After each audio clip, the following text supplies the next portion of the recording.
જાફરાબાદના હેમાળ અને છેલાડા ગામ વચ્ચે 4 વ્હીલનો અકસ્માત સર્જાયો હતો। ભાવનગર સોમનાથ નેશનલ હાઈવે ઉપર ફરી અકસ્માતની ઘટના બની હતી। નેશનલ હાઈવે ઉપર માટી નાખેલી હોવાથી અકસ્માત સર્જાયો હતો। જાફરાબાદના હેમાળ અને છેલાડા ગામ વચ્ચે 4 વ્હીલનો અકસ્માત સર્જાયો હતો। ભાવનગર સોમનાથ નેશનલ હાઈવે ઉપર ફરી અકસ્માતની ઘટના બની હતી। નેશનલ હાઈવે ઉપર માટી નાખેલ હોવાથી અકસ્માત સર્જાયો હતો।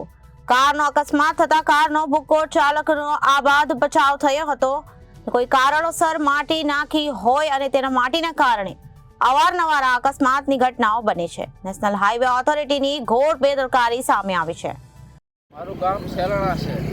હું અહીંથી 365 દિવસ નીકળું કાયમ। અહીંયા 2 દી અને 3 દિવસે અહીં એક્સિડન્ટ થાય છે। પાળા બિનજરૂરી છે।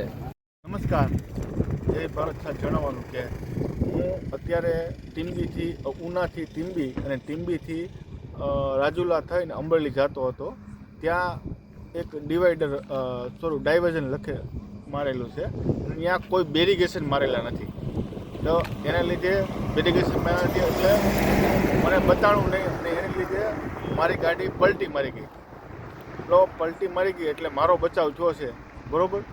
એટલે મારે ખાલી એટલી નમ્ર અપીલ છે કે આ રોડ વિભાગને કોઈ પણ વિભાગને કે આના ઉપર ખાસ પગલાં લે।